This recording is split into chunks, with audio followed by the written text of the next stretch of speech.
तो कैसे हो दोस्त। तो आपका मेरे चैनल में स्वागत है। आज मैं जो कहानी लाया हूँ वो कहानी सुनकर आपकी रूह कांपने लगेगी। तो आइए कहानी स्टार्ट करते हैं। तो ये कहानी है एक बंद दरवाजा की। जो कहानी हमें भेजी है वो उसका नाम है मेघा। तो आइए कहानी शुरू करते हैं। मेघा अपने सपनों की उड़ान भरने पहुंच गई है कोटा राजस्थान में। मेघा अपने माँ बाप की इकलौती संतान है। बड़े ही नाजों से पाला है। घर वालों ने सबकी प्यारी दुलारी है मेघा, और पढ़ाई में भी नंबर 1 है। बस थोड़ी भोली भोली सी और सीधी है। मेघा बचपन से डॉक्टर बनना चाहती है और अपने गांव में ही एक अस्पताल बनवाना चाहती है जिससे ये गरीबों का मुफ्त इलाज कर सके। बस यही नेक विचार और बहुत सी उम्मीद लेके आई है यहाँ नेट की तैयारी करने। मेघा थोड़ी लेट आई है तो हॉस्टल में रूम अब खाली नहीं था, पर हॉस्टल वार्ड ने कहा कि ऊपर तीसरे तले पे एक रूम है, पर अभी तुम्हें फिलहाल अकेले ही रहना पड़ेगा जब तक कि कोई लड़की नहीं आती है। तुम्हारे रूम में रहने के लिए अगर मंजूर हो, अकेले रह पाओ तो बोलो, मैं रूम साफ करवा दूँ। मेघा ने तुरंत हाँ कर दी। उसे तो बस किसी भी तरह से अपने सपनों को पंख देना था, और मेघा ने सोचा अच्छा ही है, अकेले रहे तो पढ़ाई में कोई दिक्कत नहीं होगी। रूम साफ हो चुका था। हॉस्टल वार्ड ने मेघा को रूम की चाबी दे दी।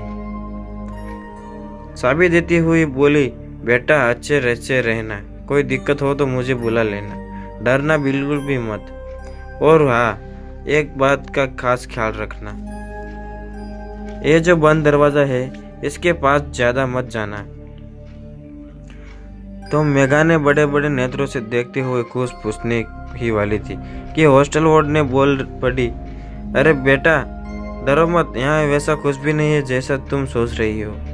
वो तो बस, अरे ठीक है आंटी जी, मैं सब समझती हूँ, अब क्या मैं अंदर जाऊँ, बहुत थक गई हूँ। मेघा ने उनकी बातें और ना बढ़े इसलिए बीच में बोल दिया, ठीक है, पर ध्यान से। और बोलते हुए निकल गई। पता नहीं क्या बोल रही थी आंटी जी, डरा रही थी या सजग कर रही थी। बड़ी अजीब स्त्री है और काफी ज्यादा डरावनी शक्ल भी है। मेघा ने दरवाजा खोलते हुए बोला और अंदर चली गई और अपने सामान को व्यवस्थित करने लगी। 2-3 दिन तो सब कुछ ठीक ठीक था, पर मेघा को रात में कुछ अजीब सी आवाज सुनाई देने लगी। कभी किसी के पायल की आवाज, कभी रोने की, कभी हंसने की, और कभी कभी तो किसी के जोर जोर से पढ़ने की आवाज आती थी। रात में पढ़ते वक्त मेघा को लगता जैसे उसके साथ साथ कोई पढ़ रहा है। ऐसा लगता मानो वहाँ वह अकेली नहीं, कोई और भी हो। उसके रूम की लाइट हमेशा जलती बंद होती रहती है। अजीब सी हरकतें हो रही थी मेघा के साथ, पर मेघा खुद को समझा लेती है, शायद ज्यादा देर पढ़ने की वजह से ही मैं यही बहकी बातें सोच रही हूँ।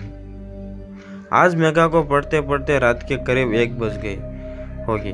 दिन में भी बहुत ज्यादा पढ़ने की वजह से उसे नींद आ गई और वह कुर्सी पर ही सो गई। बहुत गहरी नींद में नहीं थी, तभी उसे लगा जैसे कोई उसके सिर पर हाथ फेर रहा हो और कह रहा हो कि मेघा उठो और पढ़ो, यूं सोने से तेरे सपने पूरे नहीं होने वाले। सपनों को नजर लगाने वाले बहुत है, तुम ऐसे नहीं सो सकती। आवाज इतनी भयानक और डरावनी थी कि मेघा बहुत ही तेजी से उठी और उसने देखा कि उसके सामने वाली कुर्सी पर एक लड़की बैठी है जिसकी लाल लाल आंखें हैं, खुले बाल, भयानक चेहरा।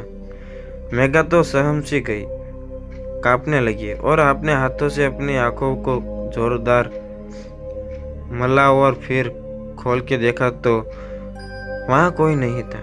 मेघा पूरी तरह से डर गई थी, पर खुद को समझा कि किसी तरह पानी की बोतल उठा के पानी पीने हुई वाली थी कि तभी बिजली कट गई। मेघा एक कोने में बैठ के आज हुई सारी घटनाओं के बारे में सोचने लगी। अभी सदमे से पूरी तरह निकली भी नहीं थी कि उसके रूम का दरवाजा कोई जोर जोर से पीटने लगा।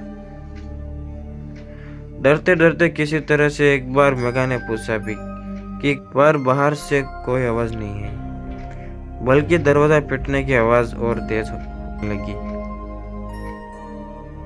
आखिर कौन है? जो दरवाज़ा पीट रहा है। मेघा के सामने वाली कुर्सी पर कौन बैठा था? कोई था भी या सिर्फ मेघा का वहम? उस सपने का क्या मतलब था जो मेघा ने देखा? क्या मेघा अपने सपनों में उड़ान भर पाएंगी जो लेकर यहाँ तक आई? जानने के लिए दूसरे पार्ट का इंतजार करिए। तो आई होप दोस्तों आपको ये कहानी अच्छी लगी हो, क्योंकि ये कहानी सुनकर आपको मज़ा भी बहुत आया और डर भी बहुत लगा। ऐसी कहानी आपको पसंद है तो मेरे चैनल को सब्सक्राइब कर दीजिए और प्यारा सा कमेंट कर दीजिए वीडियो अच्छा लगा हो तो, और लाइक भी कर दीजिए। मैं मिलूंगा आपको एक नई कहानी में। तब तक के लिए अपना ख्याल रखना।